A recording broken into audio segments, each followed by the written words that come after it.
Good morning, class 9 students.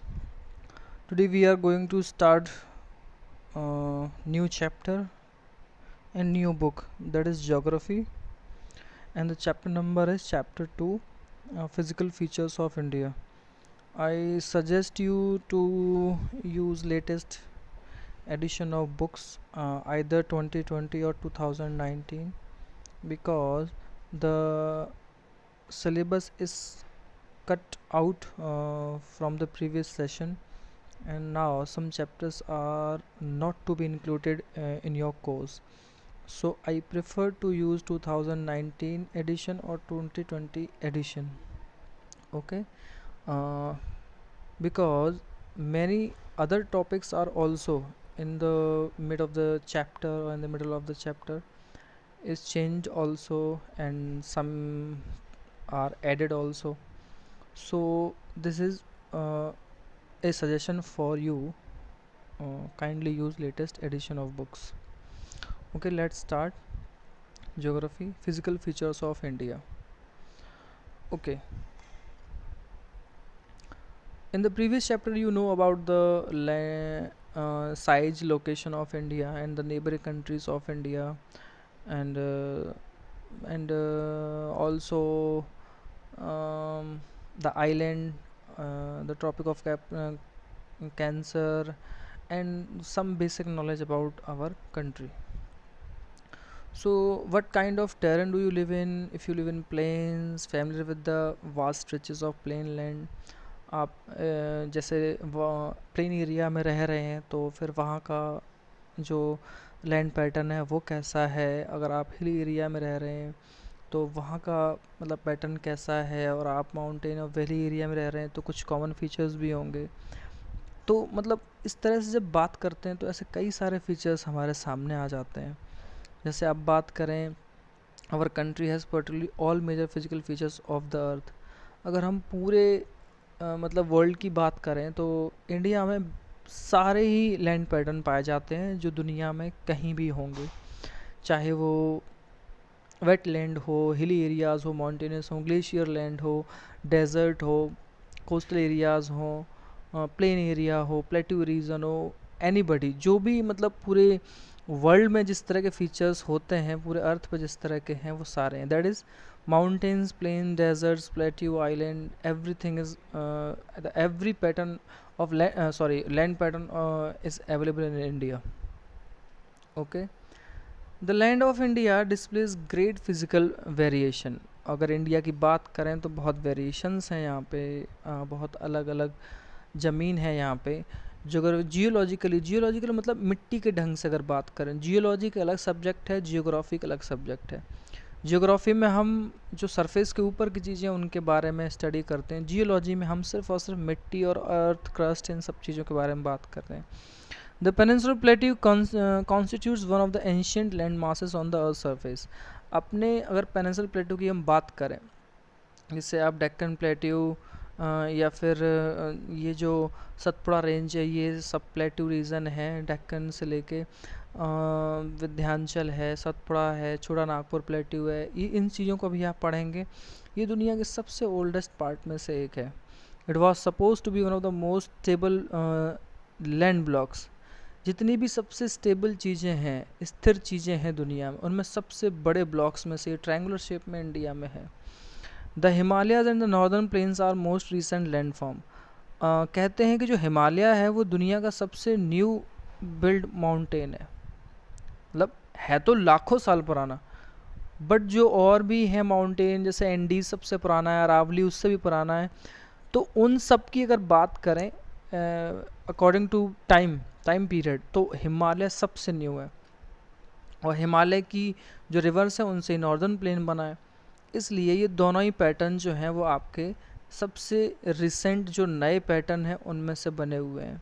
From the view point of geology, Himalayan mountains form an unstable zone. मिट्टी के हिसाब से बात करें, अनस्टेबल जोन क्यों है? आप देखते ही हैं कई तरह की चीज़ें हैं, कहीं बहुत ज़्यादा हाई पीक रीजन होगा, लैंडस्लाइड भी होता है, आइस स्लाइड भी होता है, बहुत तरह की चीज़ें ऐसी हैं जो स्टेबल वहाँ नहीं है। कई बार इतनी चीज़ें फ्लड और उससे घिर जाती हैं कि वहाँ पे जो लैंड मास होता है वो डिस्टर्ब क्रिएशन करता है, अर्थक्वेक हो या अदर चीज़ें हो, उन सब चीज़ों की बात है। The whole mountain system of Himalaya represent a very youthful topography with high pics.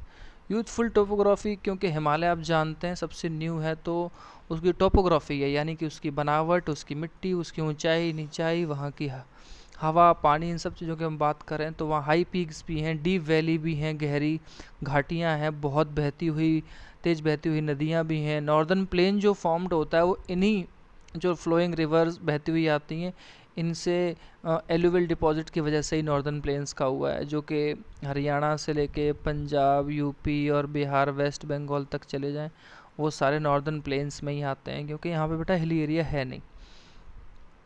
The Peninsula Plateau is composed of igneous and metamorphic rocks with gently rising hills and wide valley.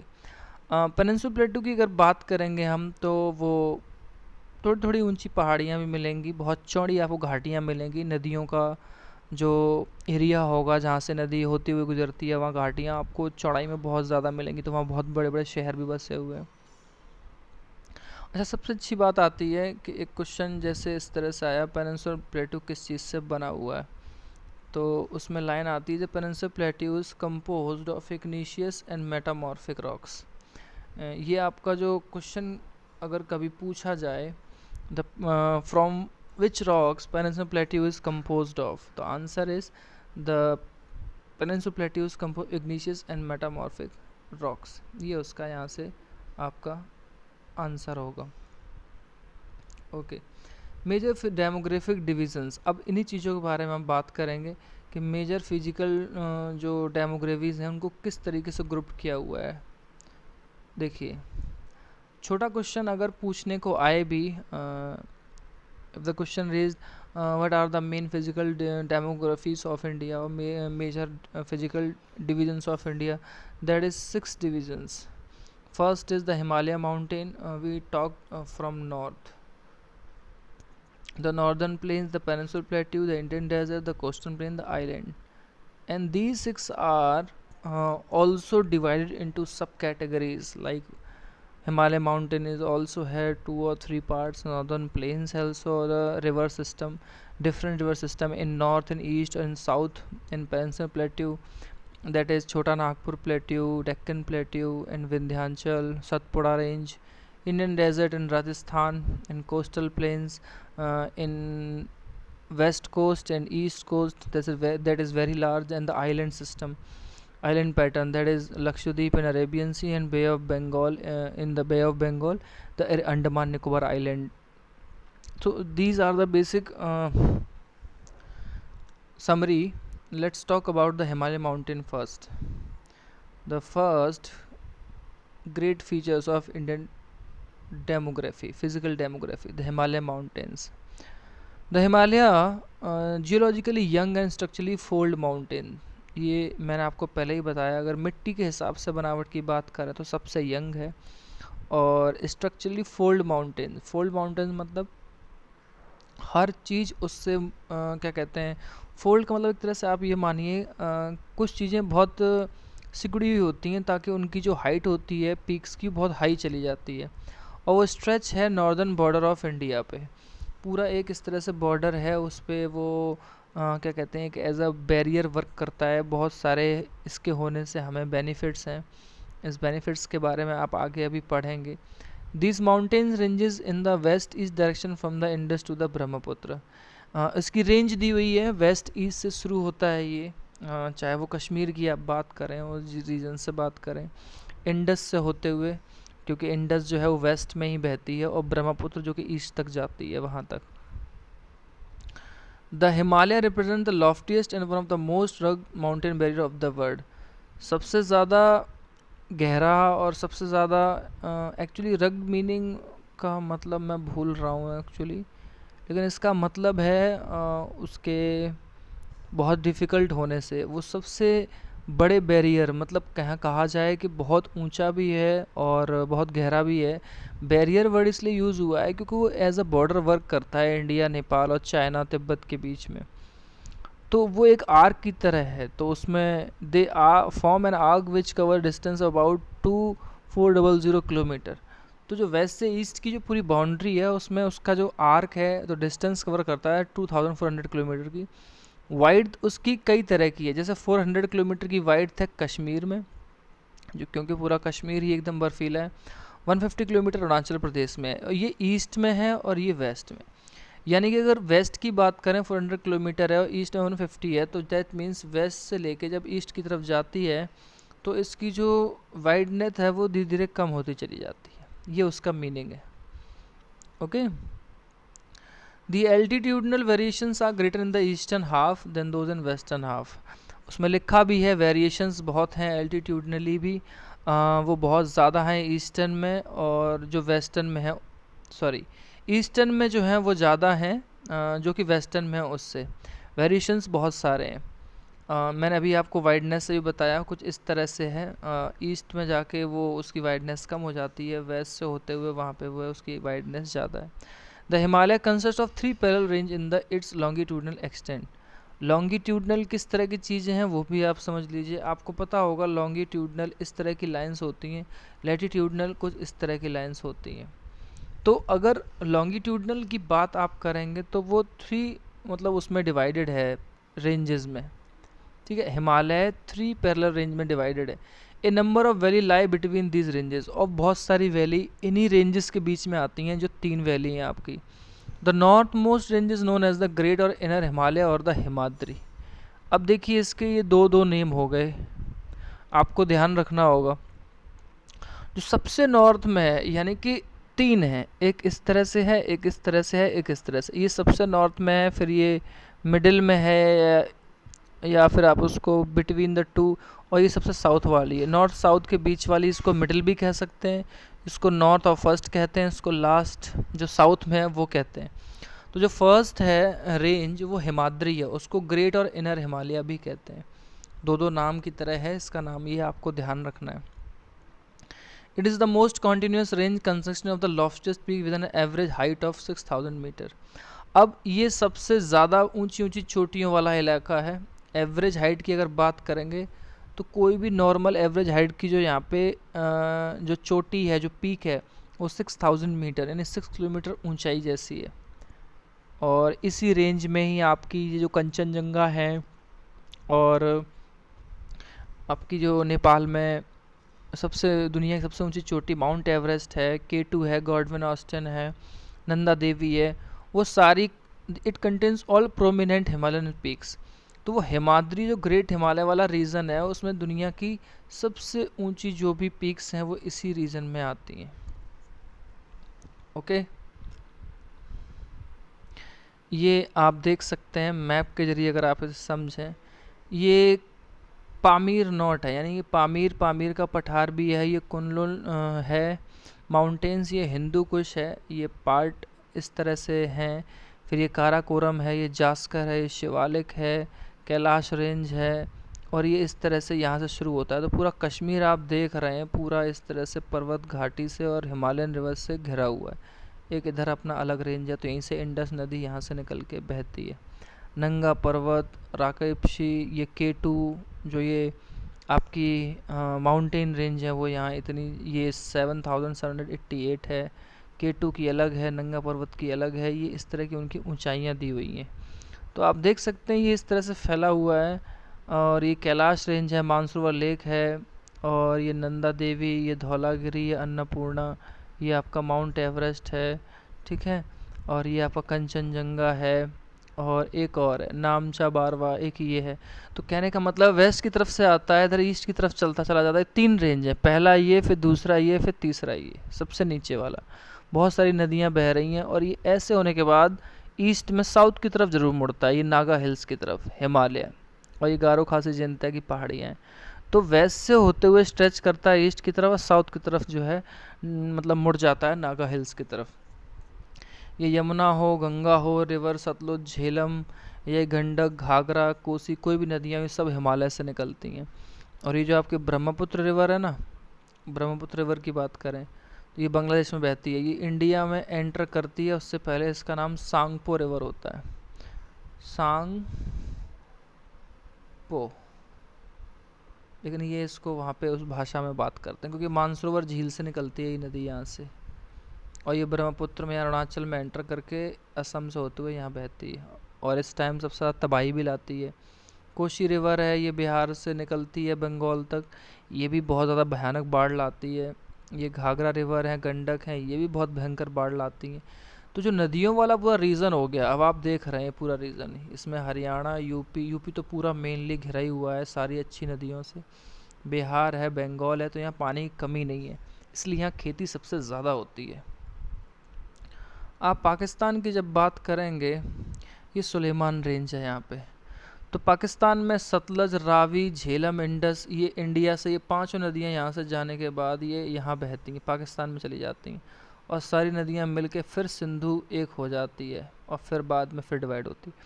जो ये वाला रीजन है, ये पंजाब है, पाकिस्तान वाला पंजाब, हमारा पंजाब यहाँ पे और वो पंजाब। अब एक्चुअली इस पूरे पंजाब की जब बात करें, तो जब इंडिया और पाकिस्तान डिवाइड नहीं हुए थे तो इस पूरे का नाम पंजाब ही था। पंज आब, पंज मतलब पांच, आब मतलब रिवर सिस्टम जहाँ पे बहती हैं, तो पांच नदियों वाला जो प्रदेश है वो पंजाब कहलाया, इसलिए उसका नाम पंजाब है। तो प्रॉब्लम ये थी कि जब हमारा डिवाइडेशन हुआ हमारी कंट्री का, तो पाकिस्तान अलग बना, तो ये रीज़न भी तो पंजाब ही था, बट अब उसके पीछे ये क्या कहते हैं, बीच में ये दीवार यहाँ खिंच जाएगी, तो ये वाला रीज़न भी पंजाब रह गया, ये वाला भी रह गया। पाकिस्तान वाला पंजाब है, उसकी कैपिटल लाहौर है, और जो हमारा वाला पंजाब है उसकी कैपिटल चंडीगढ़ है। तो वो ज्योग्राफिकली अगर बात करें तो पूरा पंजाब जो है एक टाइम एक ही था, वो तो बॉर्डर डिवाइड होने के बाद, कंट्री डिवाइड होने के बाद इस तरह से ये नाम अलग अलग हुए हैं। वहाँ भी पांच नदियाँ बहती हैं, हमारे यहाँ भी बहती हैं। ये दुनिया के सबसे फर्टाइल लैंड में से एक है बेटा, ध्यान रखें आप।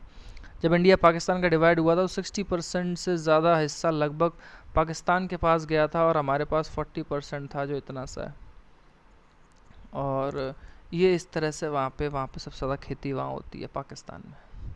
तो ये बेसिकली एक छोटा सा प्लॉट था जो मैं आपको समझा रहा था। अगर आप हाईएस्ट पीक्स की बात करें हिमालय की, तो ये पीक हैं, ये कंट्री हैं और ये हाइट मीटर्स में दी है।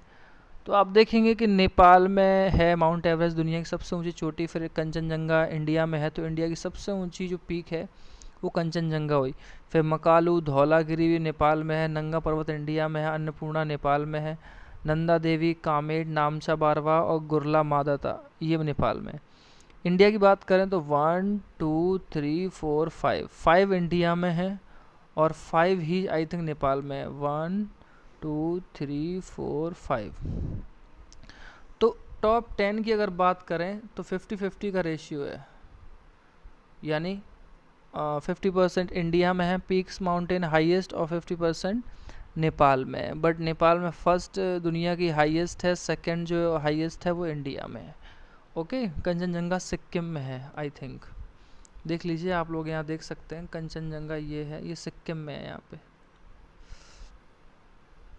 Okay, the fold of the great Himalaya are is symmetrical in nature. Symmetrical तो आप जानते ही होंगे, जो शेप में एक जैसी चीज़ें होती हैं उस तरह से, वो असिमेट्रिकल है जो ग्रेट हिमालय वाला पूरा पार्ट है। The core of this part of Himalaya is compose of granite. Core की बात करें, जो खुदाई में सबसे नीचे वाला पार्ट होता है वो ग्रेनाइट से बना हुआ है। It is perennially snow bound, इसमें बर्फ़ से घिरा रहता है। A number of glaciers descends from this range. जो सबसे बड़े बड़े ग्लेशियर हैं, जैसे सियाचिन ग्लेशियर है जहाँ पे डिफेंस हमारा सबसे ज़्यादा स्ट्रॉन्ग रहता है, उसकी अगर हम बात करें तो वो भी आपका इसी ग्रेट हिमालय वाले हिस्से में ही आता है। फाइंड आउट करने को दिया है कि वो स्टेट के नाम फाइंड करें जहाँ हाईएस्ट पीक लोकेटेड है, नेम ऑफ ग्लेशियर्स के फाउंड करें और पासेस के जो ग्रेट हिमालय में।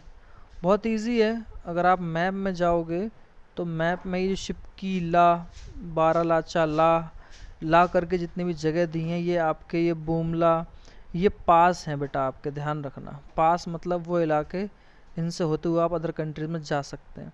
और ये जो ट्रायंगुलर शेप में दी हैं, ये आपकी माउंटेन्स हैं, तो आप उनको ध्यान से देख के लिख भी सकते हैं। देखिए नामचा बारवा, ये सारी चीज़ें हैं, और ये बोमडीला, बूमला, ये ला करके जितनी भी जगह होती हैं ये आपकी पास होते हैं। ठीक है, तो वो वही क्वेश्चन पूछने की कोशिश कर रहा था कि फाइंड आउट कीजिए उन सारी चीज़ों को, तो मैप देख के वो चीज़ें आप जल्दी से अच्छे से सीख सकते हैं।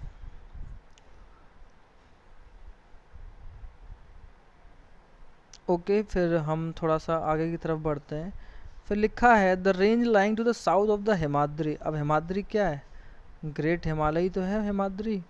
तो उसके साउथ में, अब उसके नीचे, जैसे ग्रेट हिमालय है तो उसके अब नीचे कौन सा है? फॉर्म द मोस्ट रग mountain system is known as Himachal और लेज़र हिमालय। फिर इसे आप बोलते हैं हिमाचल और लेज़र हिमालय। वो ग्रेट हिमालय था, ये लेज़र हिमालय है। वो इनर हिमालय था, ये हिमाचल है। उसको हिमाद्री भी बोलते थे, तो इसको हिमाचल बोलते हैं। इसको दो नाम से जानते हैं, या तो लेज़र हिमालय, क्योंकि ग्रेट से छोटा है ना ये। मेन फीचर्स की बात करेंगे तो ठीक वैसे ही, जैसे किस चीज़ से बना है, एवरेज हाइट क्या है पीक्स की, जैसे ग्रेट हिमालय में थी, वैसे यहाँ बात करेंगे। The ranges are mainly composed of highly compressed land and altered rocks. वो अल्टर्ड रॉक जो आई थिंक बहुत ज़्यादा टूटी हुई चट्टानों से बना होता है, जल्दी अलग हो जाते हैं। हाईली कंप्रेस्ड क्यों? क्योंकि वो बहुत सालों से दबी हुई हैं और बहुत हाई प्रेशर पे वो चीज़ें वहाँ पे, मिट्टी और जो जो रॉक्स हैं वो वहाँ दबी हुई हैं, तो वो इस तरह की चीज़ों से बना हुआ है, तो उसकी ऊंचाई कम है। देखेंगे आप, the altitude varies from 3700 and 4500 metres and the average wide of 50 kilometre. देखिए, ग्रेट हिमालय में 6000 मीटर का था, अब यहाँ पे वो घट गया है। वाइड वहाँ पे 400 से 150 थी, यहाँ 50 किलोमीटर है। While the Pir Panjal range from the longest and the most important, average height ये हो गई हिमाचल की, एवरेज वाइड ये हो गई। पीर पंजाल जो रेंज है, पहाड़ियाँ हैं ये Pir Panjal, form the longest and the most important range. The Dhauladhar and the Mahabharat range are also prominent ones. तो जो पीर पंजाल की पहाड़ियाँ हैं वो सबसे इम्पोर्टेंट रेंज में से एक है। फिर धौलाधार और महाभारत रेंज भी हैं जो सबसे इम्पोर्टेंट मतलब रेंजेस में से एक हैं हिमाद्री हिमाचल वाले पार्ट में, जो कि साउथ में है ग्रेट हिमालय के। This range consist of the famous valley of Kashmir. अब जैसे हम हिमाचल की बात करें, वो रीजन हिमालय का जो ग्रेट हिमालय से छोटा है, मतलब उसके साउथ में है और उससे छोटा है, तो इसी हिस्से में आपका वैली कश्मीर की ज़्यादातर, देखिए कश्मीर ग्रेट हिमालय में भी है, मतलब ग्रेट हिमालय का पार्ट कश्मीर भी है, बट वैली की बात हो रही। घाटी, घाटी वो जगह होती है नदियों द्वारा बनी हुई, वो रिवर सिस्टम द्वारा बनाया हुआ, फॉर्म्ड किया हुआ, जहाँ पे लोग रहते हैं, बड़े बड़े शहर होते हैं, नॉर्मल जो लाइफ होती है वो जो आप जी सकते हैं, वो सारा सबसे फेमस घाटियाँ इसी रेंज में हैं। कांगड़ा भी है, कुल्लू वैली है, कुल्लू मनाली वगैरह जो है हिमाचल प्रदेश में। This region is well known for hill station. Hill station की अगर आप बात करेंगे तो वह हिमाचल रीजन जो हिमालय का है उसमें आएगा। तो यानी घूमने फिरने के लिए ये वाला रीजन सबसे अच्छा है, चाहे वो कश्मीर में हो, चाहे हिमाचल प्रदेश में हो, चाहे वो उत्तराखंड में हो, चाहे सिक्किम में हो। फिर इसमें दिया है लोकेश्वरम, मसूरी, नैनीताल, रानीखेत, क्योंकि ये इसी वाले हिस्से में आते हैं। The outer most of range Himalaya is called the Shivalik. जैसे ये सबसे पहले ग्रेट हिमालय हो गई, उसके साउथ में हिमाचल हो गया, फिर सबसे नीचे आपकी आती है बेटा शिवालिक। ठीक है, ये शिवालिक है, ये हिमाचल है, और ये सबसे पहली वाली कौन सी है?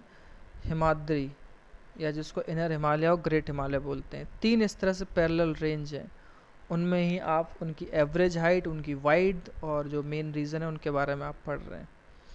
दे एक्सटेंड ओवर अ वाइड, देखिए ये सारी चीज़ें यहाँ दी हुई हैं। अब आप दोबारा इसको देखेंगे मैप को तो आपको वो सारी चीज़ें दिखाई देंगी। देखिए शिवालिक सबसे नीचे है ना, शिवालिक रेंज, ये इस तरह से दिया है ना, ये पूरा ऐसे फैला के, तो इसमें पूरा इंडिया का फिजिकल मैप दिया है। कैसे? ऊपर ये हिमालय है, और ये इधर डेजर्ट है, ग्रेट इंडियन डेजर्ट, ये नॉर्दर्न प्लेन है, और ये आपके घाट रीजन है ना। और मैं आपको बता देता हूँ, ये देखिए वेस्टर्न घाट्स, और ये ईस्टर्न घाट्स, और ये आपके इधर आइलैंड ग्रुप है। ये इस तरह से डिवाइडेड है, आपका पूरा इंडिया की फीचर्स दिए हैं।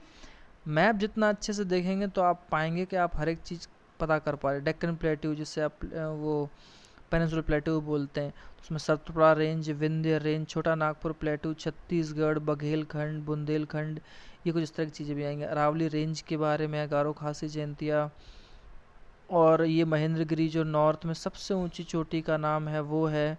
और इधर आएंगे तो अनामुडई सॉरी अनाईमुडी, ये जो वेस्ट की है इधर सबसे ऊंची चोटी है। तो ये छोटी छोटी चीज़ों के बारे में आप जानेंगे। इनको घाट में भी ये वाला कोस्ट मालाबार है, ये कोरोमंडल है, ऊपर वाला नॉर्दर्न सरकार है और ये वाला कोंकण है।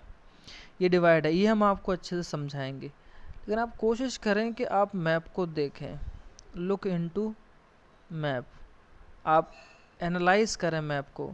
जितना आप एनालाइज करेंगे मैप को तो आपको उतना ही अच्छा समझ में आएगा। जैसे मैं आपको कोई चीज़ छोटी धीरे धीरे करके समझा रहा हूँ। ये देखिए हिमालय की इस तरह की चोटियाँ हैं जो वहाँ पे बनी हुई हैं। तो अब हम बात कर रहे थे लास्ट शिवालिक वाले पार्ट की। तो शिवालिक में आप देखें, शिवालिक में क्या क्या चीज़ है। शिवालिक में ये एक्सटेंशन उसका 10 to 50 किलोमीटर दिया है।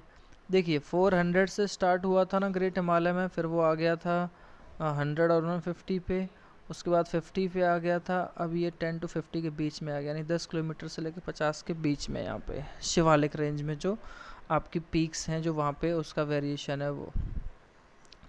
और जो इसकी एल्टीट्यूड हाइट है, एल्टीट्यूड मतलब हाइट से होता है, वो 900 to 1100 मीटर तक ही है। यानी कि शिवालिक वाली रेंज है वहाँ पे जो पीक्स हैं या माउंटेन रेंजेस हैं उनकी हाइट अब बहुत कम रह जाती है। 6000 सबसे वहाँ हाईएस्ट थी, फिर आपने हिमाचल को देखा, फिर वहाँ 4500 3700 थी, अब यहाँ पे 900 और 1100 मीटर हो गई। These ranges are composed of unconsolidated sediment brought down by rivers from the Himalayan range located further north. ऊपर से गंगोत्री से गंगा निकलती है, यमुनोत्री से यमुना निकलती है, तो ये बहुत सारे सेडिमेंट्स और क्ले, मिट्टी, पहाड़ ये सब लेके आते हैं रिवर्स में और ये वहाँ पे उस पूरे रीजन को बनाते हैं। तो ग्रेट हिमालय तो ऊंचाई पे है, फिर उससे नीचाई पे तो ढलान की तरफ जो नदियाँ अपने साथ बहा के ले आती हैं, तो वही सारा सिस्टम वहीं से बना हुआ है। These valleys are covered with thick gravel alluvinium जो alluvinium sorry not alluvinium alluvium, ये जो आपको ग्रेवल और एलुवियम टाइप जो सॉइल है ये उससे बना हुआ है, उससे भरा हुआ है पूरा, थिक यानी मोटा। द लॉन्गिट्यूडनल वैली की बात करें between lesser Himalaya and the Shivalik are known as Doons. Question है ये आपका, define Doon, what is Doon. Doon की डेफिनेशन है the longitudinal valley lying between lesser Himalaya and the Shivalik are known as Duns.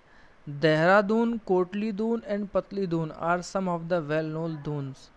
अब देहरादून का नाम इसी दून पे पड़ा है, यानी कि वैली किस तरह की होती हैं वहाँ पे, जो कि जो बड़ा वैली है वहाँ पे आपकी हाइट वो, और जो आपका लेज़र हिमालय है हिमाचल के नीचे आके जो पार्ट है शिवालिक में, वो आपकी जो पूरी इलाका है उसको दून बोलते हैं। तो वहाँ पे देहरादून, कोटली दून और पतली दून जो इस तरह के दून्स हैं, शहर हैं बड़े बड़े, वो इसी रीजन में आते हैं, यानी किस में, शिवालिक वाले रीजन में, Himalaya. Besides the longitudinal divisions, the Himalaya have been divided on the basis of region from west to east. Basis of region के हिसाब से बांटा हुआ है। These divisions have been demarcated by river valley. इनको हमने river valley के according बांटा है। For example, the part of Himalaya lying between Indus and Satluj has been traditionally known as Punjab Himalaya, क्योंकि इंडस और सतलज जो रिवर हैं बेटा वो पंजाब में ही बहती हैं, इसलिए उसको पंजाब हिमालय बोला है। ये बेसिस ऑफ रीजन के हिसाब से बोला है, रिवर वैली के according. But it is also known regionally as Kashmir और Himachal Himalaya from west to east respectively. अब इस पूरे पार्ट में जब बात करेंगे तो पंजाब हिमालय इसलिए क्योंकि नदियाँ वहाँ ही है, हिमाचल हिमालय और कश्मीर हिमालय क्यों, क्योंकि ये नदियाँ इंडस और सतलुज हैं वो कश्मीर हिमाचल में भी बहती हुई जाती हैं, उस हिसाब से उसको बोला हुआ है। Okay, the part of Himalaya lying between Satluj and Kali river is known as Kumaon Himalaya. अब काली और सतलुज रिवर के बीच का जो पार्ट है उसको कुमायूं हिमालय बोला है। The Kali and the Teesta river demarcate the Nepal Himalaya and the part lying between Teesta and Dihang river is known as Assam Himalaya. ये तीस्ता रिवर, दिहांग रिवर, ये काली रिवर, ये सब जो पार्ट हैं, आप जब वेस्ट बंगाल में कभी दार्जिलिंग और इस तरह के इलाकों में घूमने जाएंगे या नेपाल वाले इलाकों में, असम में, तो ये वही रिवर बेसन मिलेगा आपको, काली रिवर वाला और तीस्ता रिवर वाला। Okay, there are some regional name also on this broad, कुछ लोकल नेम भी हैं। देखिए मिज़ो हिल्स हैं, कितना खूबसूरत है मिज़ोरम। नॉर्थ ईस्ट तो घूमने के लिए बहुत खूबसूरत है इंडिया में, सबसे खूबसूरत जगहों में से एक है। नॉर्थ ईस्ट में वही आपके 7 स्टेट्स आते हैं, जिन्हें 7 सिस्टर्स भी बोलते हैं। उन 7 स्टेट्स को नॉर्थ ईस्ट ही बोलते हैं। तो उसमें लिखा है these are broad categories, some find some regional name of Himalaya, वो रीजनल फाइंड करने की बात कर रहा है। The Brahmaputra mark the eastern most boundary of Himalaya. जो सबसे ईस्ट पार्ट की बात हो रही है वो ब्रह्मपुत्र रिवर के रीजन से बना हुआ पार्ट है। बियॉन्ड द दिहांग गॉड, जॉर्ज जॉर्ज मतलब घाटी से यूज़ होता है। The Himalaya bend sharply to the south and spread on the eastern boundary of India. मैंने आपको बताया था ना, वेस्ट से ईस्ट की तरफ होते हुए साउथ की तरफ बेंड हो जाता है, मुड़ जाता है दिहांग रिवर से। तो वो शार्पली बेंड हो जाता है साउथ की तरफ से, और ईस्टर्न बाउंड्री जो इंडिया की है म्यांमार वगैरह से वहाँ टच करता है। They are known as Purvanchal और द ईस्टर्न हिल्स माउंटेन। इसी को पूर्वांचल या ईस्टर्न हिल माउंटेन्स कहते हैं। ठीक है, क्वेश्चंस हैं छोटे छोटे। What is Purvanchal, define Purvanchal. तो वो जो इतनी भी ईस्टर्न बाउंड्री है जहाँ से हिमालय शार्पली साउथ की तरफ डाउनवर्ड करता है, वो सारा रीजन पूर्वांचल है, ईस्टर्न हिल्स का होता है। These hills running through the north east states are mostly compose of strong sandstone. North east states की जो बात हो रही है, 7 काउंटिंग के स्टेट्स आते हैं, और वहाँ पे सैंडस्टोन जो है वो स्ट्रॉन्ग सैंडस्टोन से ही ये ज़्यादातर वहाँ पे हिमालय यह जो इसका पार्ट है माउंटेन्स का वो बना हुआ है। विच आर सेडिमेंट्री रॉक्स, और जो रॉक्स हैं वहाँ पे पत्थर हैं, पहाड़ियाँ हैं, वो सेडिमेंट्री हैं। कवर्ड विद डेंस फॉरेस्ट, बहुत घने जंगल हैं। The mostly run as parallel range and valleys, ज़्यादातर पैरेलल पैरेलल मतलब जैसे इधर एक घाटी है तो फिर इधर एक घाटी है, या इधर एक घाटी है तो फिर इधर एक घाटी है, बीच में पूरा स्पेस है, इस तरह से। The Purvanchal comprises the Patkai hills, the Naga hills, the Manipur hills and the Mizo hills. अब पूर्वांचल में कौन कौन से हिल्स आते हैं? पटकाई हिल्स, नागा हिल्स जो नागालैंड में, मणिपुर हिल्स जो मणिपुर में है, द मिजो हिल्स मिजोरम में। तो ये भी एक क्वेश्चन हो गया एक तरह से। Right the hills name that comprises Purvanchal.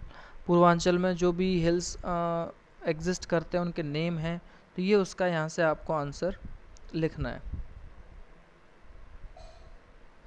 फिर आपका आएगा नॉर्दर्न प्लेन। नॉर्दर्न प्लेन में जो एक्सप्लेनेशन है वो हम कल करेंगे।